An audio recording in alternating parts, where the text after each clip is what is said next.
할렐루야.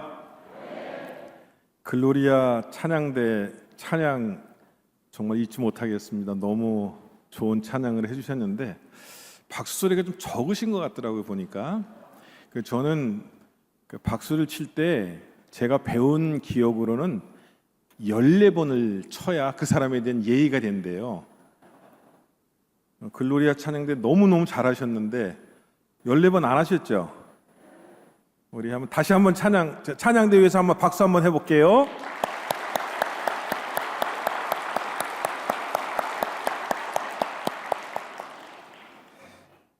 성서대학 첫 시간인데 우리 김정국 감리사님께서, 담임 목사님이신 김정국 감리사님께서 저를 이렇게 초대해 주셔서 너무너무 감사합니다. 그리고 오늘 저녁을 너무 맛있는 저녁을 대접해 주셨어요. 저는 밥을 사주신 분은 잊지를 못합니다. 그런데 너무너무 맛있는 음식에다가 우리 또 김정욱 감사님 네 분이 이렇게 초청을 해주셔서 이 세계적인 교회에 제가 이렇게 설 수 있는 기회가 없잖아요. 얼마나 영광스러운지요. 아멘 안 하시네요. 저는 우리 김정욱 감사님 뵙는 것만 해도 영광스러워요. 예, 이제 조금 저기 하시네요. 호흡해 주시네요. 감사합니다. 얼마나 영광입니까? 세계적으로 귀하게 쓰임받는 귀한 목사님, 그리고 요즘은 또 감리사님으로 또 활동을 하시면서 지방을 또 섬기시잖아요. 저는 감리교회의 임마누엘 교회가 세계적인 어떤 그 믿음을 선도한다고 하는 그런 차원에서 존경합니다. 제가 말하는 게 진실성이 있어 보이죠? 예, 그리고 김정국 감리사님 존경합니다.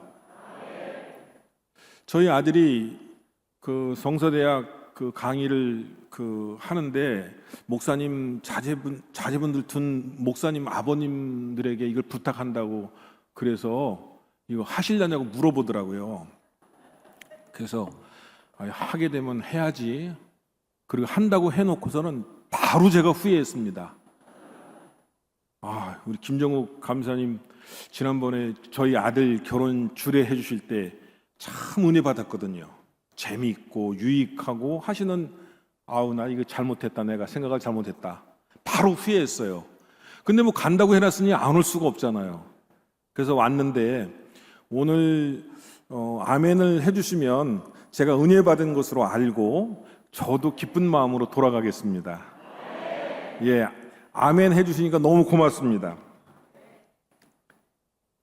강남 하면은 제가 사실은 트라우마가 좀 있어요. 무슨 트라우마가 있냐면요.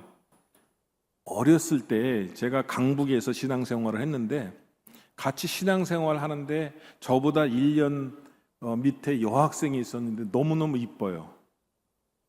그리고 교회를 열심히 나오는 학생이고 거기에다가 이쁜 데다가 반주까지 하는데 이 피아노 실력이 기가 막힙니다. 그런데 어느 날 저한테 그러는 거 자기 이사 간대요. 그래서 어디로 이사 가냐 그랬더니 강남으로 이사 간대요. 속상하잖아요. 그러면서 마지막에 그 여자친구 내지는 저의 첫사랑이라고 해도 과언이 아닌데 저희 집사람 저 뒤에 있는데 저 이 얘기하고 쫓겨날지도 모릅니다. 그런데 나중에 이제 왜 강남으로 이사 가는 줄 알았죠. 이사 가기 전에 저에게 마지막 이별 선물을 해주겠대요. 그러더니 저를 데리고 피아노로 가는 거예요. 피아노 앞에 서서 반주자니까 굉장히 피아노를 연주를 잘했어요. 제가 알기에는 아주 잘했어요. 그런데 악보도 없이 무슨 곡을 연주를 했냐면 베토벤의 비창이라는 곡을 아주 그냥 하는 거예요. 피아노 치시는 분 알죠? 그 정도 수준이 어느 정도 수준인지. 그리고 강남으로 가버렸어요.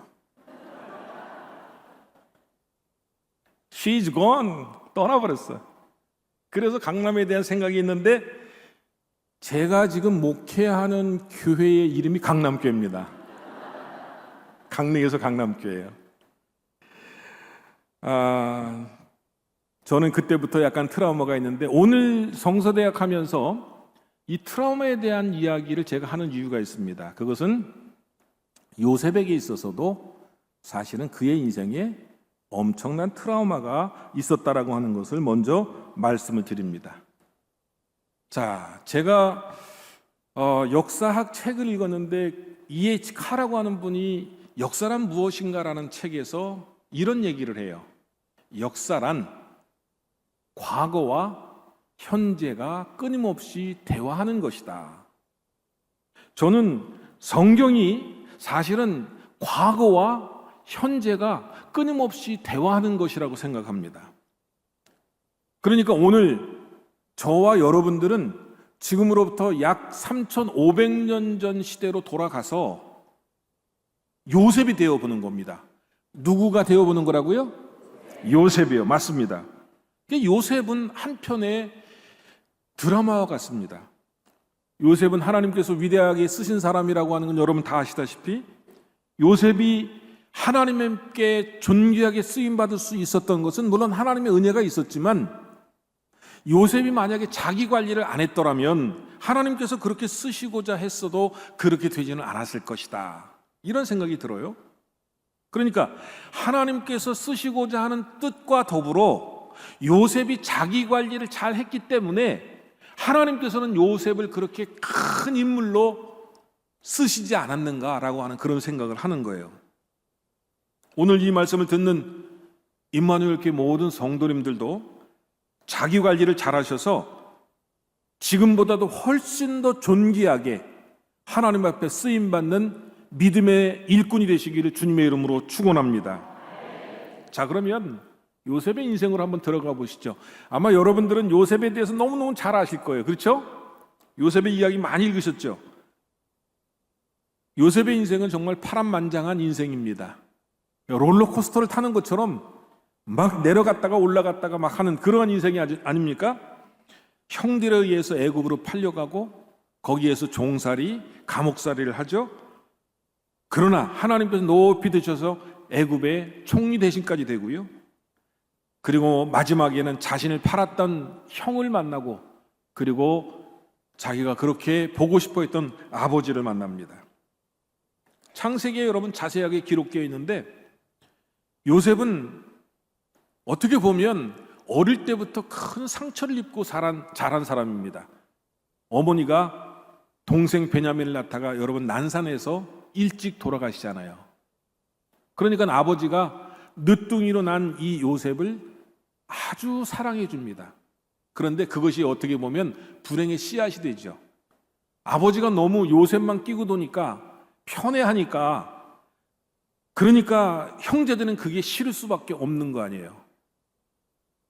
저는 제가 장남인데요. 저희 그 누님이 있고 밑에 동생이 2사람이 더 있어요. 그런데 제가 장손에다가 장남이다 보니까 저희 할아버지, 할머니, 부모님이 너무너무 저를 사랑해 주셨어요. 티가 나요, 티가 나. 그러니까 우리 형제들이 저희 어머니, 아버지를 보고 뭐라고 얘기하는지 아세요? 야, 니네 엄마다. 니네 아빠다. 이렇게 얘기를 하는 거예요. 하도 나만 사랑해 주니까. 그러니까 저는 이 요셉의 인생을 어떻게 보면 제 인생하고 이렇게 비교를 해보면 이해가 되는 부분이 너무 많아요. 여러분 생각해 보세요. 성경에 보니까 채색 옷을 지어서 입혔다고 이야기를 하는데 비단 옷입니다. 아주 아름다운 옷이에요. 형제들은 무용 옷을 입었을 텐데 요셉만 이 옷을 입으니까 형제들이 꼬라지가 납니까 안 납니까? 나지요. 당연히 나죠. 싫은 거예요. 그런데 여러분 이 요셉이 또 하나님 앞에 꿈을 꿉니다. 꿈을 꾸는데 무슨 꿈을 꿔요? 해와 달과 11별이 자기 별한테 절하더라. 이렇게 이야기하잖아요. 무슨 얘기예요? 아버지, 어머니, 모든 형제들이 자기에게 절한다는 그런 꿈을 전하는 겁니다. 그러니까 형제들이 이 요셉을 좋아하겠어요? 싫어하겠어요? 그렇죠. 당연하죠. 싫어하는 게 당연해요. 그런데다가 이 요셉이 결정적으로 성격에 모가 난 부분이 있어요. 그건 뭐냐면 형들이 있는데 11번째니까 아직 거의 막내잖아요. 형들이 잘못한 것을 갖다가 누구한테 고자질했다 그랬어요, 성경에 보니까? 그렇죠. 아버지에게 고자질하는 거야.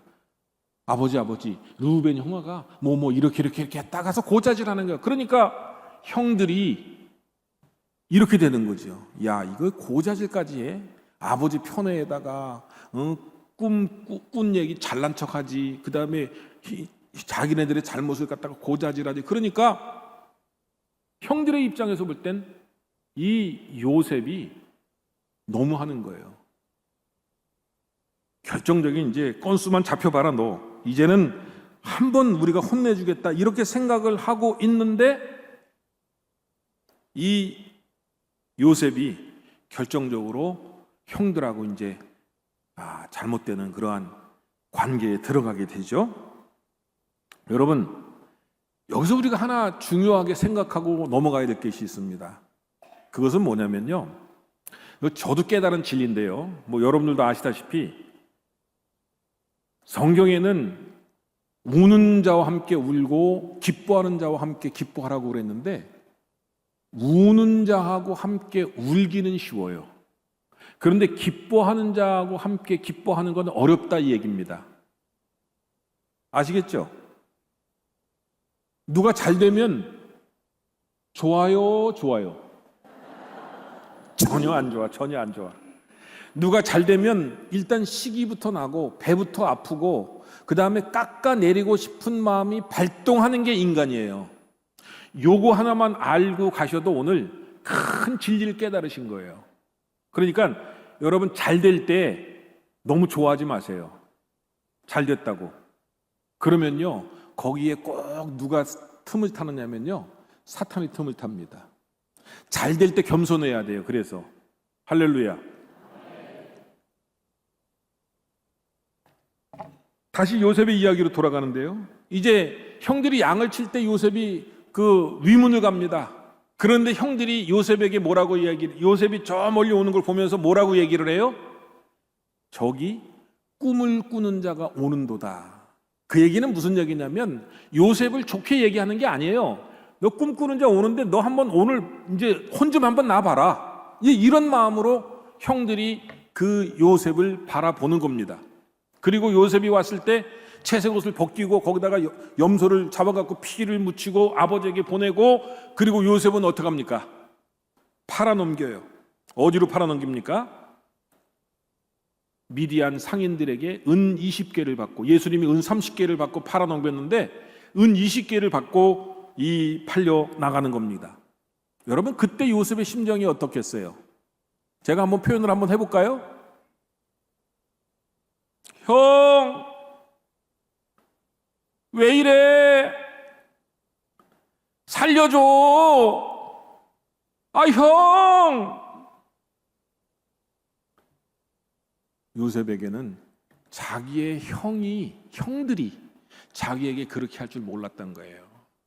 요셉의 일생에 이것은 큰 트라우마로 남는 겁니다. 여러분 생각해 보세요. 자기 형제들인데 지금까지 같이 친하게 지내고 어쨌든 고자질을 해도 뭐 해도 그래도 같이 부딪히며 살았는데 이 형들이 자기를 갖다가 죽이려고 하다가 죽이지는 않고 팔아먹은 거 아니에요. 그러니까 여러분, 심리적으로 어마어마한 상처를 입은 요셉이 되었다라고 하는 거예요. 이 요셉의 트라우마를 기억하고 계십시오. 나중에 결론 부분에 제가 여러분들에게 꼭 드리고 싶은 말씀이 있기 때문에 이 요셉의 트라우마를 제가 말씀을 드리는 거예요. 자, 애굽에 도달을 하고 보디발의 집에 팔려가지요. 무슨 살이를 합니까? 종살이. 같이 한번 해보실까요? 종살이.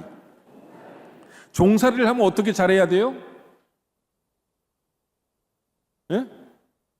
어떻게 해야 잘할까요, 종살이가? 주인이 시키는 대로 해야 돼요. 종살이는요. 저희 집에 안산에 살 때 종이 한 명 있었어요. 머슴이라고 그러죠, 옛날에는요. 큰 집이 머슴을 살았는데 저희 집에 머슴이 한 사람이 있었는데 하루는 저희 아버지가 이 머슴한테 막 화를 내는 거야. 그게 왜 화를 내셨냐면요, 아버지는 아침에 이 종한테 가서 논물 좀 터갖고 논에서 물이 빠지게 하라 이렇게 명령을 내렸어요. 근데 이 종은 논에 가지 않고 밭에 가서 일을 하다가 저녁에 왔어. 일을 안 한 거는 아니에요. 열심히 일을 했어. 근데 그날 저녁에 아버지한테 박살이 나더라고. 종살이 잘하려면 주인이 시키는 대로 해야 돼요. 이 요셉은 새벽부터 저녁까지 보디발이라고 하는 사람이 시키는 일을 아주 열심히 아마 했을 것 같아요. 그런데 여러분, 이때의 나이가 얼마라고 그랬어요? 요셉이 17.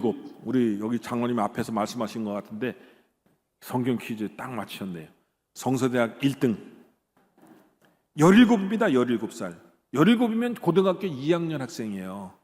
그런데 고등학교 2학년 학생이 새벽부터 밤늦게까지 종살이를, 성경을 보니까 어떻게 했다 그랬어요? 잘했다고 그랬어요. 잘했다고 그랬어요. 그런데 제가 상상을 해봅니다. 요셉이 종으로 팔려갔을 때 여러분, 종은 사람 취급합니까? 안 합니까? 사람 취급 안 해요. 그러니까 요셉이 종으로 팔려왔을 때 보디발이 이 종에게 한번 본때를 보여주는 거예요. 근데 그 본때 보여주는 게 무슨 질 하는 거예요? 제가 상상을 해봐요. 성경을 읽으면서 상상을 해보는 거야. 요셉이 이렇게 열심히 일하는 데는 분명히 동기가 있었을 것이다. 그런데 이 보디발이 바로의 말하자면 충신이고, 그리고 바로의 이 말하는 시위대장. 오늘날로 말하자면 경호처장이나 그런 위치에 서 있는 사람이죠. 그 채찍을 가졌을 거라고요. 이 요셉에게 채찍을 한번 슉 하고 내려쳤을 거라고요. 그럼 요셉은 그 채찍에 휘감겨 갖고 아픔을 당했겠죠. 여러분들이 만약에 요셉이라는 어떤 생각이 들었을 것 같아요? 저는 이것을 상상하면서 요셉의 심정이 이해가 갔습니다. 그 무슨 심정이냐면, 야, 장난 아니다. 내 인생 어떻게 살아야 되지? 요셉은 그랬을 것 같아요. 그러니까 그 다음부터는요, 새벽부터 밤늦게까지 무슨 일이든지 맡겨지기만 하면 열심히 최선을 다해서 했다고 그랬어요. 그러니까 요셉은 자기의 현실에 대한 자각 때문에 열심히 했다라고 하는 거예요. 그리고 성경을 보니까요, 요셉이 그동안 신앙생활 했다는 얘기는 저기 성경에 나오지는 않아요. 그런데 오늘 성경에 읽은 본문을 보면 여호와 하나님께서 요셉과 함께 하심으로 못했다고 그랬어요? 그 다음에 형통하였더라. 같이 한번 하시죠. 형통하였더라. 그동안은 고자질하고 채색 옷 입고 편애당해갖고 이런 요셉만 보이지만은 이제부터는 여호와 하나님이 그와 함께 했다고 하는 신앙적인 모습이 보이기 시작하는데, 제가 또 상상을 해보는 거예요. 채찍이 맞았어요. 그러면서 이 요셉이 하나님 앞에 간절히 부르짖는 기도가 있었을 것이다. 그 기도가 어떤 기도일까? 상상해 보는 거예요. 그런데 제가 제 옆에 저랑 같이 사는 사람이 이 기도를 하더라고요. 언젠가 보니까. 여러분, 기도 중에 정말 멋지고 중요하고 그리고 가장 하나님께서 응답하시는 기도가 어떤 건지 아세요? 그렇죠. 우리 장모님이세요? 아, 역시 장모님 다르네. 간절하게 기도하는데 이 요셉이 채찍을 맞고 하나님 앞에 이렇게 부르짖을 것 같아요. 하나님!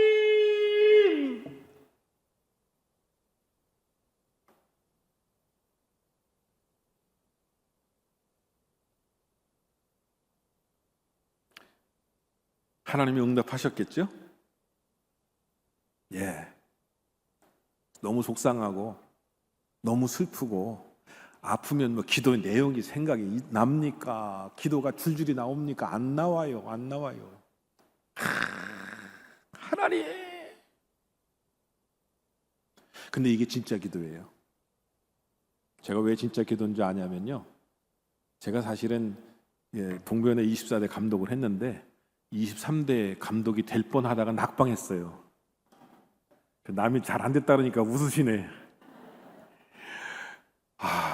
너무너무 실망이 되고 낙심이 되고 밥도 못 먹겠어요. 그리고 죽을 것 같더라고요. 저는 여태까지 한 번도 이렇게 패배를 해본 적이 없어요. 고등학교 때, 대학 갈 때도 장학금으로 받았지. 그 다음에 군목수임에도 합격해서 군목도 갔다 왔지. 근데 큰 교회, 대형 교회 또 저기 부목사도 갔지. 그냥 승승장구만 했지. 이렇게 실패라고 하는 걸 못 해봤어요. 그러다가 선거에 실패하니까요. 이야, 사람들이 꼴도 보기 싫더라고요. 왜 그런지 아세요? 그 사람 만나면은 다 찍어줄 것 같처럼, 알겠습니다. 그렇게 다 얘기하더라고. 근데 나중에 다 안 찍었어. 얄미워. 배신감이 느껴지니까요, 속에서 끓는 거예요. 저것들 말이지, 그냥. 그 목사님의 마음에 그런 마음이 들면 안 되는데, 정말 배신감이 드니까요, 미움이 가득 차고요, 사람 보기가 싫더라고요. 그런데 제가 감리교회를 위해서 일해보고 싶어서 감독을 나왔는데, 한 번 도전을 하고 싶은데, 그래서 저희 집사람한테 이야기를 했어요. 근데 안 된다는 거예요. 저희 아들도 둘째 아들이 제가 낙방했다는 소식을 듣고 눈물을 주르르 흘렸대요. 속이 상하잖아요. 또 한 번 더 해갖고 나 감독 반드시 돼야 되겠다. 그러니까 안 된대. 아빠는 감독 나가면 당선 못할 거니까 하지 말래. 또 이게 더 속상하네. 그거 어떡하겠어요? 내가 아주 그냥 집사람한테 잘 얘기해갖고, 여보 딱 한 번만 더 도전할 수 있으니까 한 번만 더 도전하면 안 되겠냐 그랬더니 집사람이 그러는 거예요. 그러면 나하고 약속을 하자는 거예요. 그게 무슨 약속? 그랬더니 당신 재단에 올라가서 내려오지 말래. 그리고 그날 이제 선거가 9월 달에 있는데 10월 달이 약간 쌀쌀하잖아요. 딱 침낭을 하나 사다 주는 거예요. 그거 깔고 재단에서 잘하는 거야. 그때부터. 제가 했게요, 안 했게요? 했으니까 얘기하죠. 침낭 깔고 재단에서 자면서 하나님 앞에 무엇을 했을까요? 기도를 하는데 보통 기도가 아니고, 제가 의식하는 어렸을 때부터 지금까지 살아온 인생을 쫙 파노라마처럼 필름을 돌리면서 하나님 앞에 뭐를 하냐면 회개를 합니다. 하나님, 이것도 잘못됐고, 하나님 저것도 잘못 살았고, 이거 생각하니까 안타까운 삶이었고, 이거는 하나님 앞에 너무 죄송하고, 하나님 앞에 회개 기도밖에 할 게 없더라고요. 싹 회개 기도를 하고 났는데, 하나님께서 집사람에게 꿈을 보여주시는데 다윗과 골리앗을 보여주시더래요. 제가 너무 연약하고 상대방 후보는 너무 강하고, 그러니까 제가 다윗이에요. 그리고 상대방 후보는 골리앗인데, 내가 다윗과 함께 했던 것처럼 내가 너와 함께 하리라. 이 음성을 들은 거예요. 할렐루야. 믿음의 사람이 다른 게 뭐가 있어요? 성경이 힘이고 능력이죠. 그런데 하나님께서 저희 집사람에게 기도를 하게 하시는데, 저는 이 요셉의 기도가 현실적으로 느껴지는 게 뭐냐면, 저희 집사람이요, 그때부터 어떤 기도를 하기 시작하냐면요, 그 한마디 기도, 하나님 하는 기도를 하더라고요. 어느 순간에 자다가 벌떡 일어나서 하나님 부르더라고요. 차에 가다가도 갑자기 힘들어지면 하나님 기도하더라고요. 일하다 말고도 아이고 하나님 기도하더라고요. 여러분 그렇게 기도해 보신 적이 있어요? 여러분들에게는 그렇게 힘든 일이 없었나 보군요. 그것도 참 다행이네요. 힘들면은요, 그렇게 기도할 수밖에 없겠더라고요, 보니까. 그러니까 요셉은 그렇게 하나님 앞에 강력한 기도를 하는 거지요. 그러니까 여러분 시편 23편 4절에 뭐라고 말씀하고 있냐면, 내가 사망의 음침한 골짜기로 다닐지라도 해를 두려워하지 않을 것은 주께서 나와 함께 하심이라. 주의 지팡이와 막대기가 나를 안위하시나이다. 그렇습니다, 여러분. 여러분 골짜기까지 내려가셨습니까? 이제 봉우리로 올라갈 날을 기대하십시오. 이것이 주님께서 우리 믿음의 사람에게 주시는 법칙입니다. 탄식, 신음, 죽음의 간구. 믿음의 사람이 솔직하게 얘기해서 그러한 경험을 너무 많이 하지 않습니까? 하나님이 살아계심에도 불구하고 내 삶을 보면 너무너무 힘들어. 그래서 이러한 고백을 하고 이러한 탄식을 하는 거 아니겠습니까? 하나님께서 살아계시지 않는 것처럼 느껴지는 하나님 부재의 상황. 이렇게 되면은요, 우리가 약한 인생이기 때문에 정신적으로 흔들리기가 쉽습니다. 그런데요, 믿음의 사람에게는 희한한 일이 있습니다. 이것은 하나님의 사람에게만 해당되는 일인데요, 하나님의 사람이 구렁텅이에 빠지게 될 때 그 다음 단계는 하나님께서 높이 드신다고 하는 사실을 여러분 기억하시기를 주님의 이름으로 부탁을 드립니다. 이것이 바로 하나님의 법칙이다라고 하는 거예요. 구렁텅이에 빠지는 것, 즉 사망의 계곡에 빠질 때 우리가 기억해야 할 사실은 언젠가 하나님께서는 산봉우리에 우리를 세우신다고 하는 것을 아는 지혜가 필요하다. 저는 그 말씀을 드리고 싶습니다. 자, 종살이와 감옥살이에서 요셉은 자기 관리를 어떻게 했습니까? 첫째로, 요셉은 신실하고 성실한 사람이었습니다. 여러분, 요셉은 보디발의 집의 종으로서 최선을 다하는 인생을 살았습니다. 신실함이라고 하는 것을 영어로 표현하면 sincerity라고 그러는데요, 이것은 성실, 진정성 이렇게 번역이 됩니다.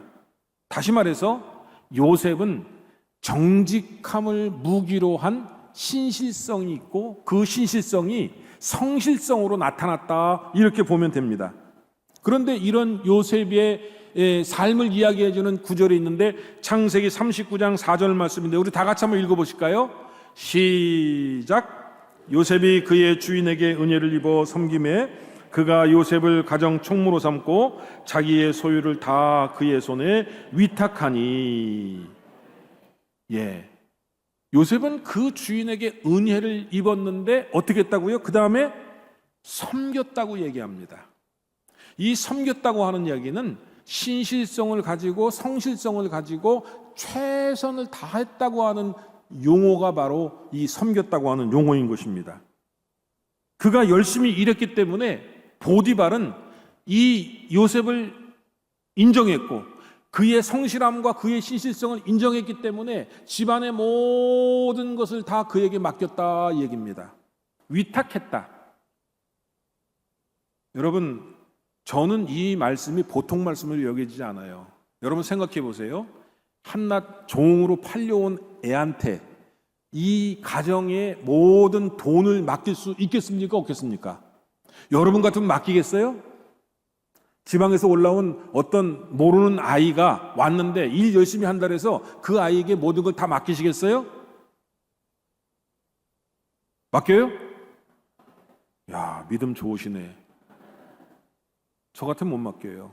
그런데 보디발이 얼마만큼 요셉을 신임했기에 요셉에게 모든 걸 이렇게 다 맡길 수 있었을까? 맡기지 않은 거 딱 한 가지 있다고 그랬어요. 요셉이. 뭐만 맡기지 않았다고요? 음식 만드는 거하고 보디발의 아내는 맡기지 않았다고 그랬어요.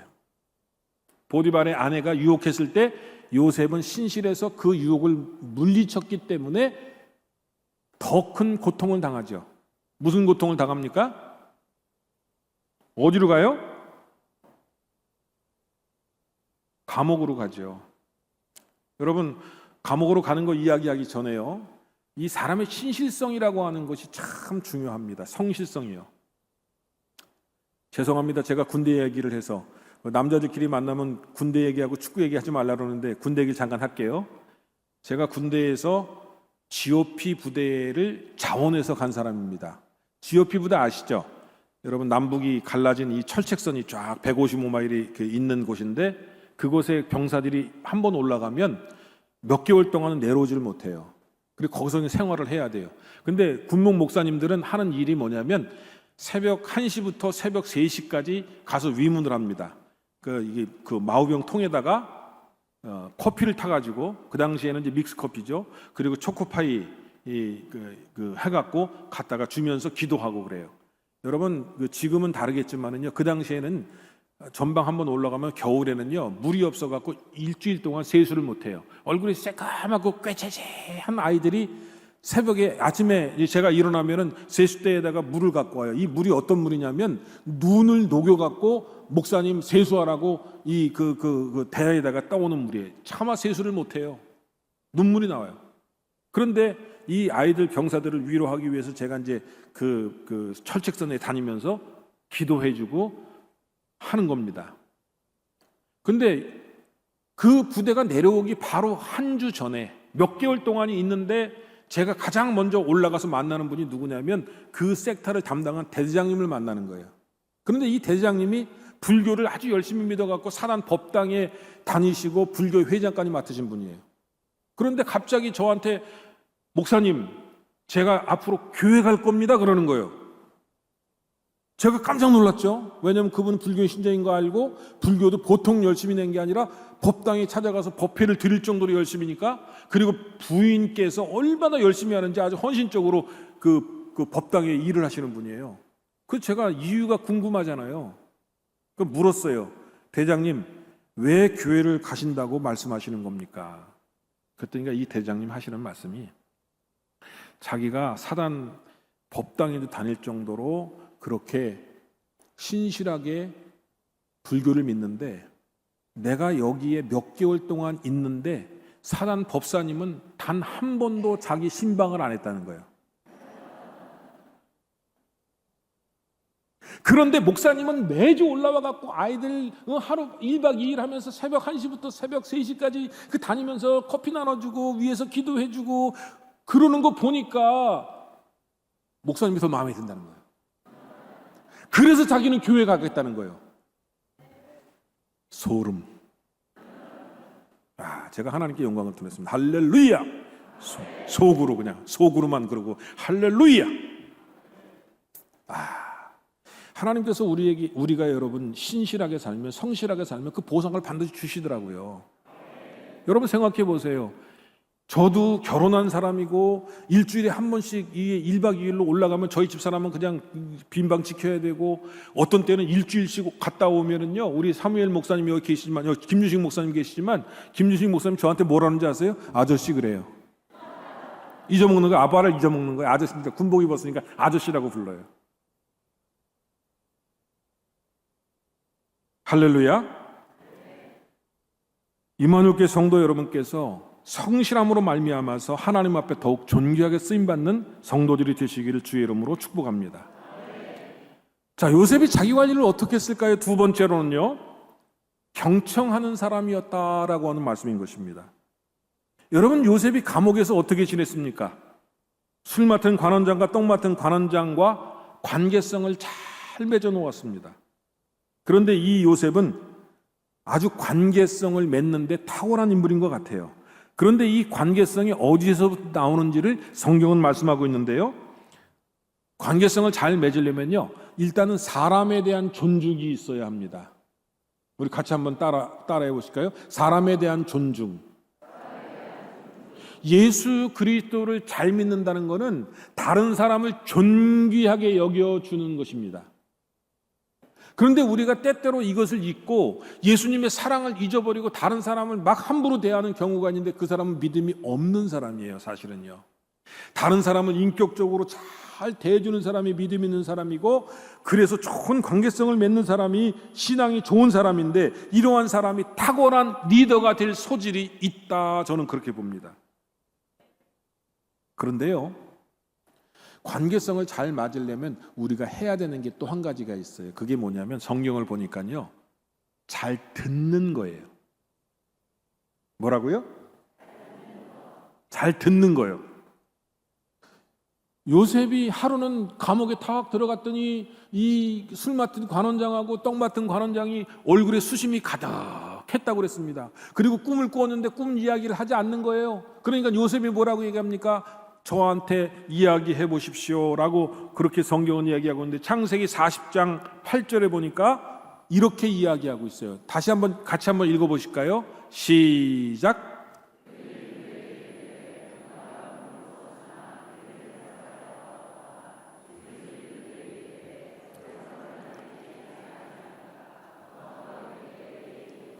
예, 하얀 거로 표시되어 있는데 뭐라고 그러냐면 내게 이르소서.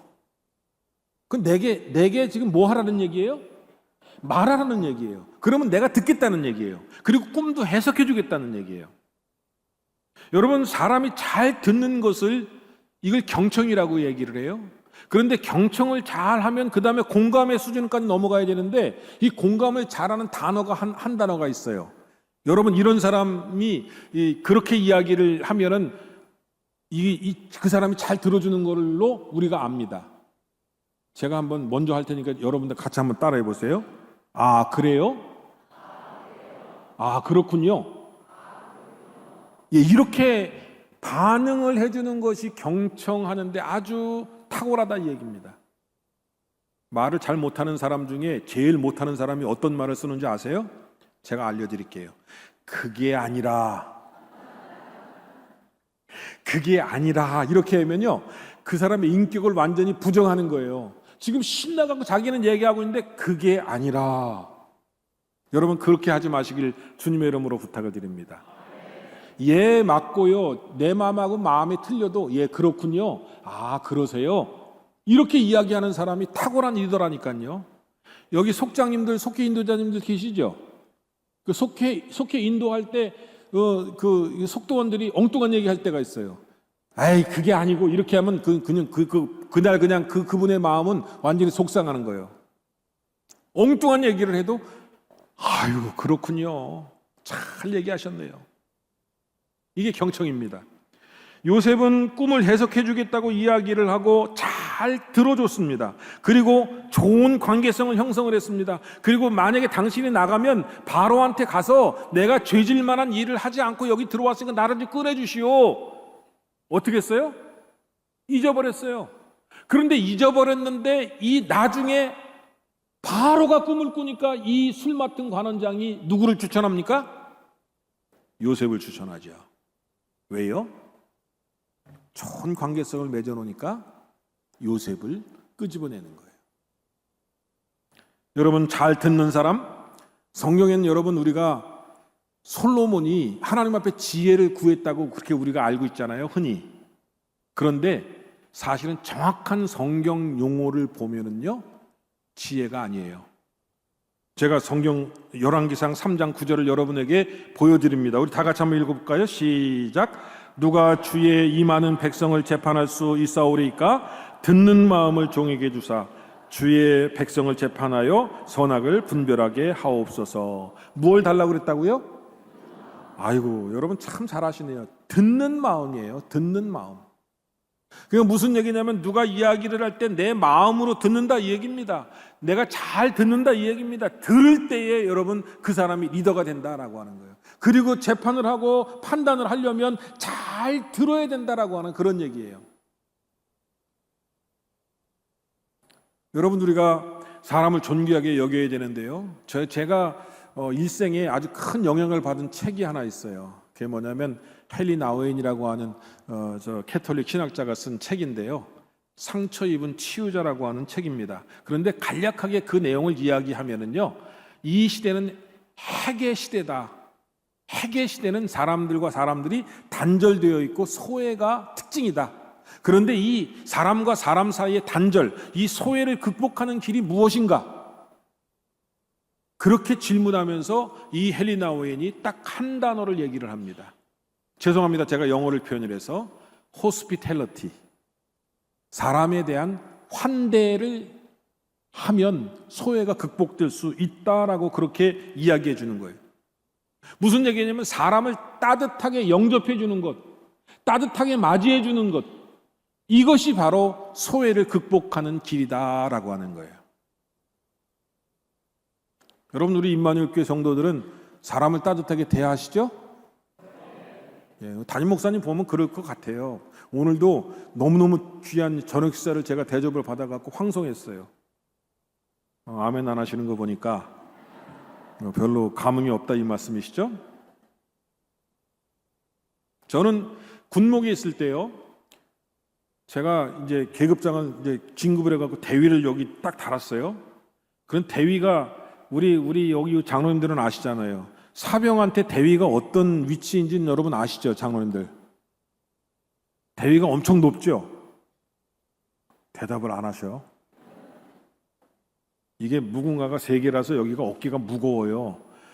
그런데요, 제가요, 한 가지 신념이 있어서 무슨 신념이 있냐면, 목사님은, 군목 목사님은 계급이 있기는 하지만, 목사님은 이등병보다 높지 않고, 별보다 낮지 않다. 이거 얼마나 멋있는 말인데. 그런 신념 가지고 살았어요. 제가 사단장님한테도 만나면은 극진하게 잘 존댓말을 썼지만은요, 전 이등병들을 만나서도 반말 안 했어요. 누구 형제님 어떻습니까? 그러니까요, 이등병 아저씨들이요 그렇게 좋아하는 거예요, 저를. 제가 인기가 좋았어요, 군대에 있을 때.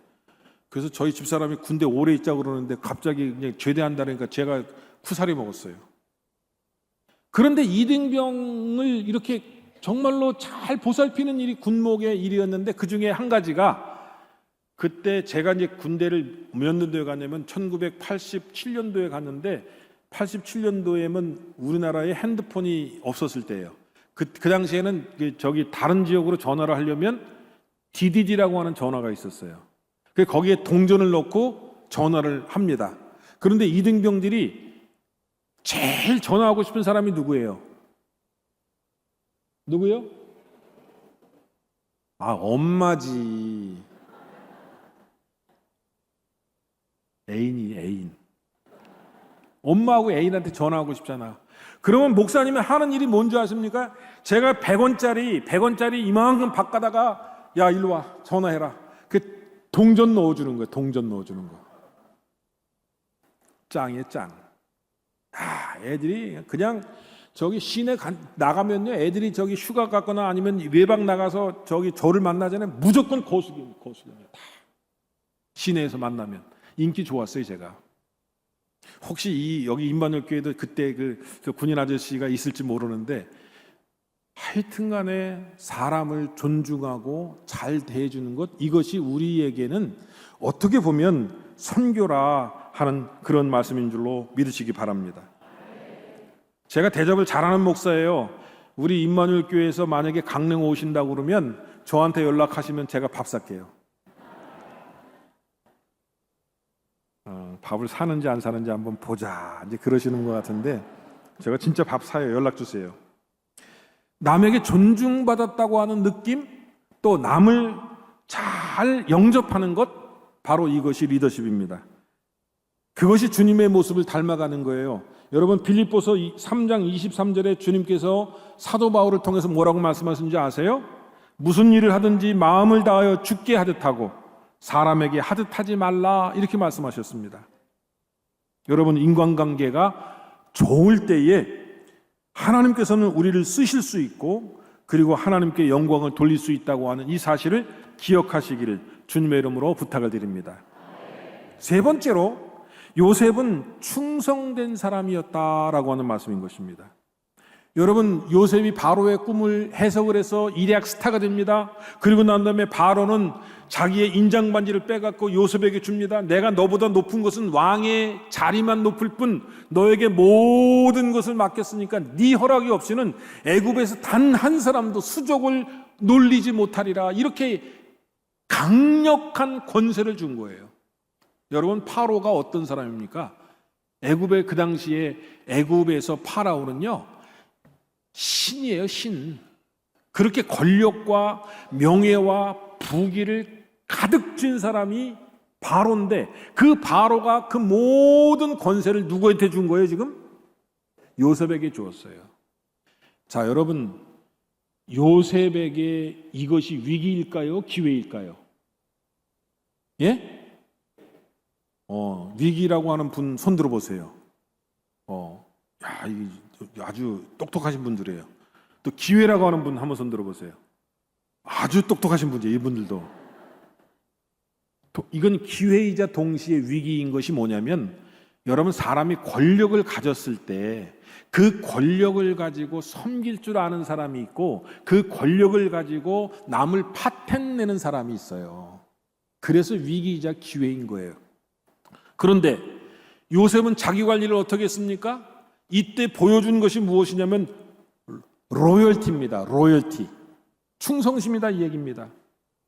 충성심은 을이라고 이야기를 하는데, 우리 김중신 목사님이 저한테 와갖고 담임 목사님 자랑을 해요. 우리 담임 목사님 을이 짱이래. 을이 짱. 그래서 내가 그랬어요. 야, 아빠도 을이 중요시하게 여기는데 니네 담임 목사님도 을을 중요시하게 여기시는구나. 정말 훌륭한 분이다 그랬어요. 하이, 몰라보시네. 할렐루야. 아니, 우리 김정근 감사님 여기 계신 것만 해도 감사 영광이요. 그런데 의리가 있는 분은요, 이거 세상에서 찾아보기가 쉽지가 않아요. 그 믿음 있는 분이다 이 얘기요. 아이고 참.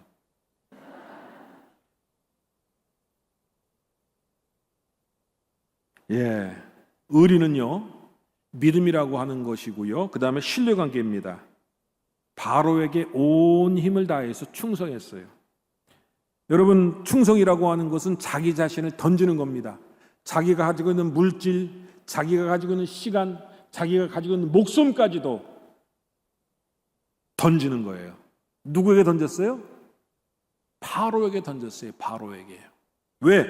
바로는 요셉은 자기가 종이었고, 그리고 한낱 보잘것없는 히브리에서 온 이방인이었고, 그리고 감옥에 갇혀있는 죄수의 신분인데, 이러한 자기에게 기회를 준 바로가 너무너무 고마워서 충성을 하기로 다짐을 하고 맹세를 하는 거예요.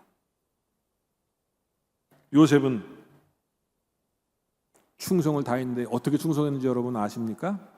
여러분, 우리가 다 아시다시피 이제 애굽에 7년 대풍년이 오죠. 그리고 난 다음에 7년 뭐가 옵니까? 흉년이 오죠. 그 대풍년 때 저장고를 짓고 거기다가 곡식을 잔뜩 저장을 해놓지 않습니까? 그리고 7년 대흉년이 들었을 때 사람들이 와서 그 곡식을 어떻게 해요? 사 먹었다고 그랬어요. 처음에는 돈을 가지고 와 삽니다. 근데 돈이 다 떨어졌어요. 왜냐면 7년 동안이니까. 그 다음에 이 사람들이 갖고 온 게 뭐라 그랬어요? 성경에 보니까 가축을 갖고 왔다 그랬어요. 가축을 다 갖고 와요.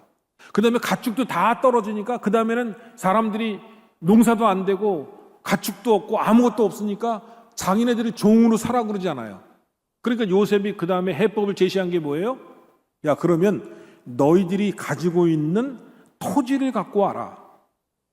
그래갖고 모든 애굽의 토지가 누구의 소유가 됩니까?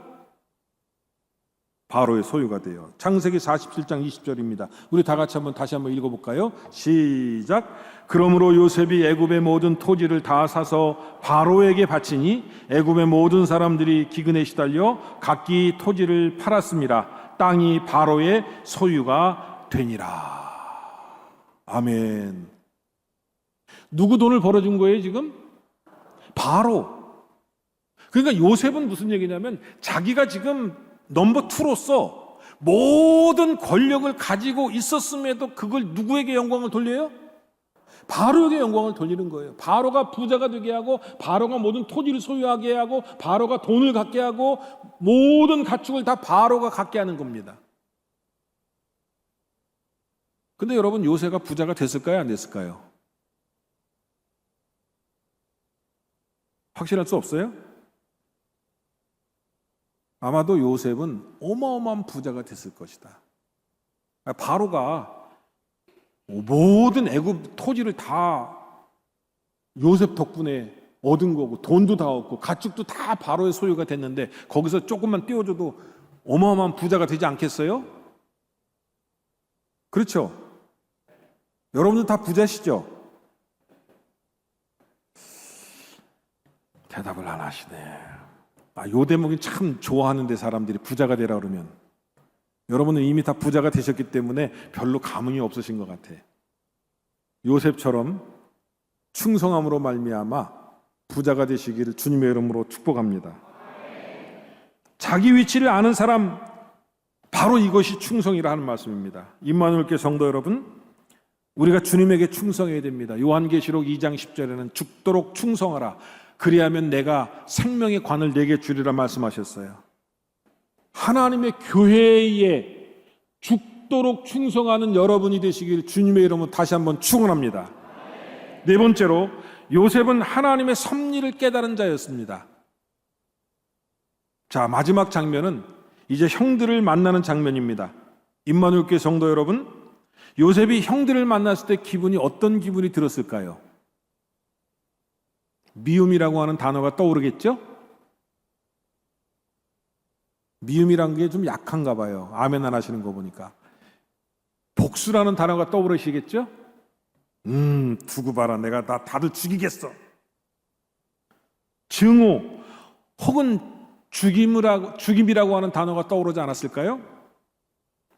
그런데 성경은 요셉이 이런 감정을 가졌다는 말이 단 한 번도 안 나와요. 물론 형들을 스파이라고 몰아붙여갖고 요구한 것들이 있기는 하지만 근본적으로 복수할 마음은 없었다, 이 말씀인 것입니다. 그리고 물리적인 위해를 가하려고 하는 마음도 없었고요, 폭력은 더더욱 아니고요. 그럼 어떤 태도를 취했습니까?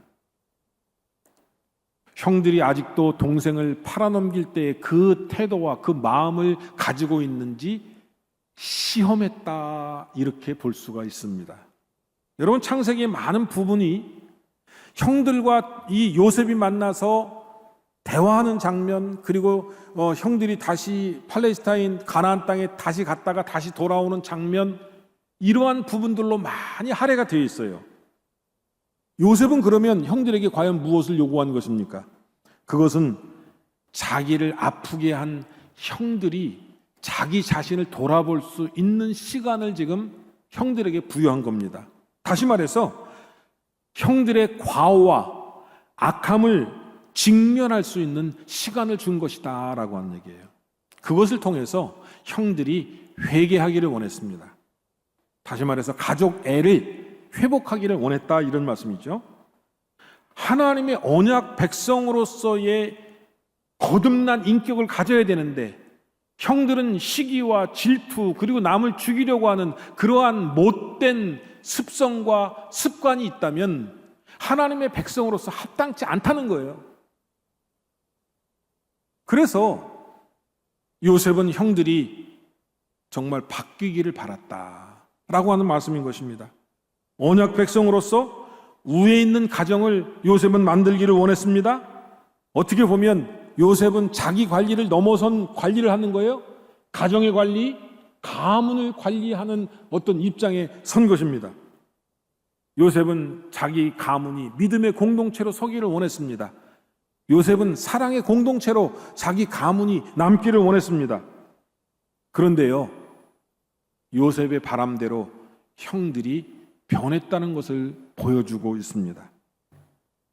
요셉이 막내아우 베냐민을 데리고 오라고 할 때에 형들 중에서 이렇게 이야기를 합니다. 창세기 42장 21절의 말씀입니다. 다 같이 한번 읽어보실까요? 시작. 그들이 서로 말하되 우리가 아우의 일로 범죄하였도다. 그가 우리에게 애걸할 때에 그 마음의 괴로움을 보고도 듣지 아니하였으므로 이 괴로움이 우리에게 임하도다. 변했죠? 제일 맏형인 르우벤이 한마디 더 합니다. 창세기 42장 22절의 말씀이에요. 다 같이 또 한번 읽어보실까요? 시작. 르우벤이 그들에게 대답하되 이르되 내가 너희에게 그 아이에 대하여 죄를 짓지 말라고 하지 아니하였더냐. 그래도 너희가 듣지 아니하였느니라. 그러므로 그의 핏값을 치르게 되었도다 하니. 그리고요, 유다는 베냐민에게서 금잔이 발견되어서 그가 요셉의 종이 되어야 한다고 말했을 때에 이렇게 고백하고 있습니다. 창세기 44장 33절과 34절의 말씀입니다. 우리 다 같이 한번 읽어보실까요? 시작. 이제 주의 종으로 이 아이를 대신하여 머물러 있어 내 주의 종이 되게 하시고 그 아이는 그의 형제들과 함께 올려 보내소서. 그 아이가 나와 함께 가지 아니하면 내가 어찌 내 아버지에게로 돌아갈 수 있으리이까. 두렵건대 제 해가 내 아버지에게 미침을 보리이다. 형제를 책임지겠다는 얘기입니다. 아버지를 걱정하는 유다의 그 효성의 마음이 돋보이더라라고 하는 말씀인 것입니다. 여러분, 이렇게 고백하는 유다의 고백 다음에 요셉이 형들에게 있어서 자기가 요셉이라고 하는 것을 밝히게 됩니다. 그리고 난 다음에 창세기의 가장 중요한 구절 중에 한 구절을 요셉이 고백을 하게 되는데요. 형들은 이제 바로 밑에 권세가인 이 요셉에게서 자기네들이 죽을지도 모른다고 하는 두려움으로 떨고 있을 때 요셉이 하는 말이에요. 그게 몇 절이냐면요, 창세기 45장 8절의 말씀입니다. 큰 목소리로 한번 읽어보시죠. 시작. 그런즉 나를 이리로 보내는 이는 당신들이 아니요 하나님이시라. 하나님이 나를 바로에게 아버지로 삼으시고 그 온 집의 주로 삼으시며 애굽 온 땅 통치자로 삼으셨나이다. 아멘.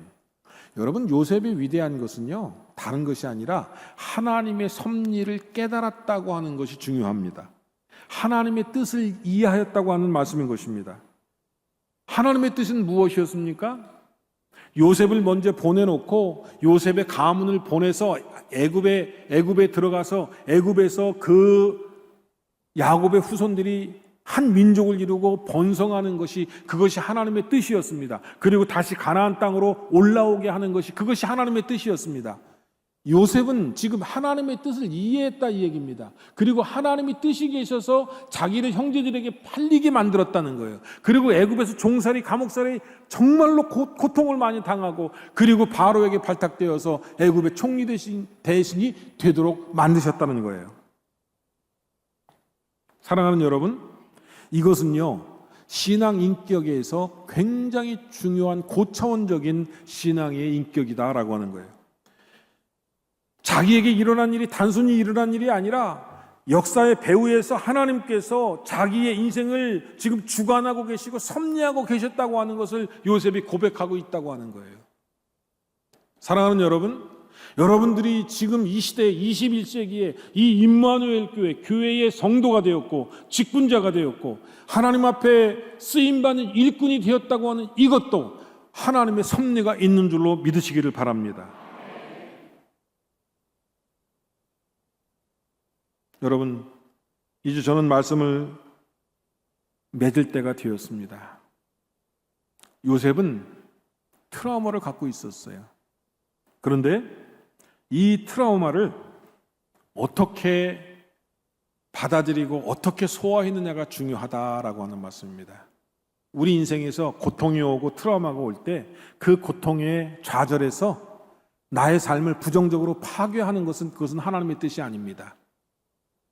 내가 고통이 있고 트라우마가 있을 때 하나님 간절히 부르면서 하나님을 바라보면서 그것을 극복하고 자기의 삶을 하나님의 영광을 위해서 쓰임받게 될 때, 그것이 바로 하나님의 뜻이라고 하는 사실인 것입니다. 여러분, 예수님께서 우리의 죄를 지시기 위해서 십자가에 달리셔서 물과 피를 다 쏟으셨습니다.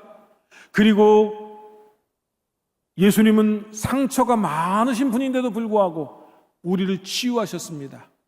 시년 50년에 상처가, 아픔이 치유되는 교회가 되기를 바란다고 하는 표어가 있더군요. 올 한 해가 여러분에게 상처가 치유되는 한 해가 되시기를 주의 이름으로 축원합니다. 나에게 트라우마가 있습니까? 나에게 고통이 있습니까? 나에게 아픔이 있습니까? 그 아픔을 덮는 은혜가 바로 임마누엘 교회에 있기를 주님의 이름으로 축원합니다. 그렇게 해서 하나님께서 임마누엘 교회 성도들을 더욱더 존귀하게 세우시고 쓰임받는 그러한 역사가 올 한 해에 나타나시기를 주님의 이름으로 간절히 축원을 드립니다. 우리 다 함께 이 말씀을 생각하면서 찬양을 부르기를 원합니다. 예수 늘 함께 계시네 이 찬송 한번 뜨겁게 부르시고요. 우리 주여 주여 하고 주여 삼창하시고 통성으로 기도하는 시간도 갖도록 하겠습니다.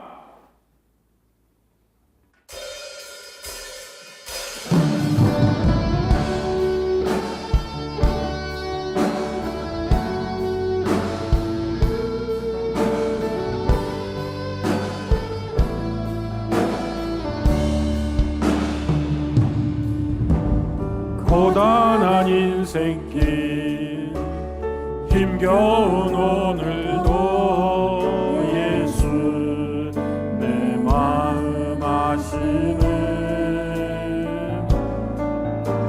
지나간 아픔도 마주할 세상도 예수 내 마음 아시네.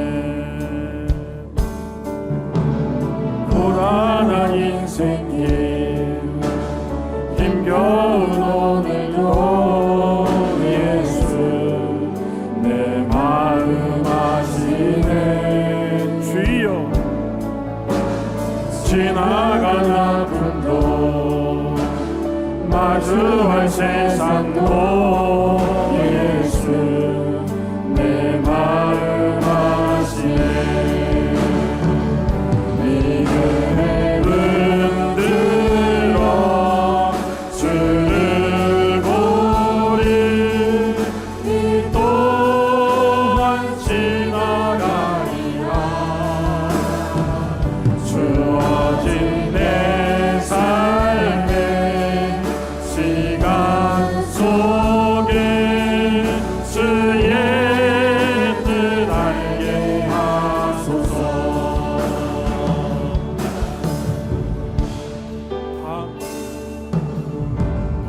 하루를 살아도 기쁨으로 가리 예수 늘 함께 하시네.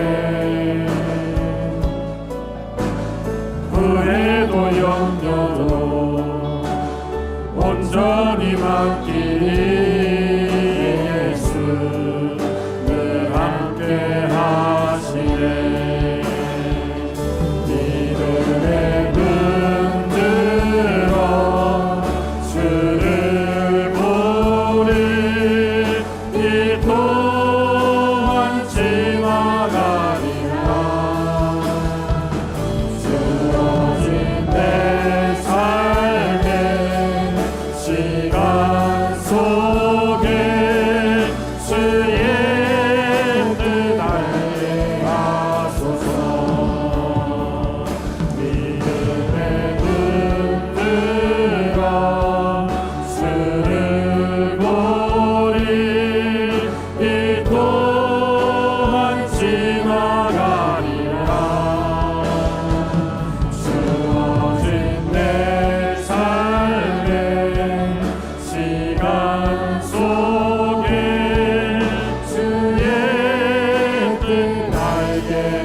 오늘 요셉의 상처를 생각하며 그 상처를 극복한 자기 관리에 대해서 생각하고 함께 기도하기를 원합니다.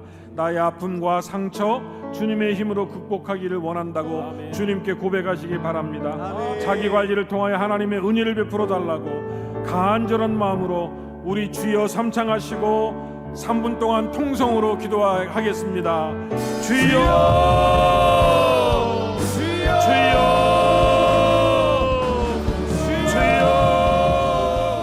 아버지 하나님, 요셉을 통하여 말씀하여 주시니 진심으로 감사드립니다. 아멘. 우리의 상처를 치료하여 주시옵소서. 아멘. 주님의 은혜로 덮어 주시옵소서. 아멘. 담임 목사님으로 세우신 존귀하신 김정국 감사님께 성령의 충만함을 허락하여 주시옵소서. 아멘. 대한민국과 감리교회 세계교회에 우뚝 서시는 리더자로 세우셨사오니 더욱 크게 존귀하게 쓰임받게 하여 주시옵소서. 아멘. 또한 임마누엘 교회 성도님들을 축복하셔서 주님 앞에 존귀하게 쓰임받게 하여 주시옵소서. 아멘. 세계 교회를 섬기는 지도적인 위치에 늘 서게 하여 주시옵소서. 아멘. 성령께서 함께하여 주시사 형통하는 자들이 다 되게 하여 주시옵소서. 아멘.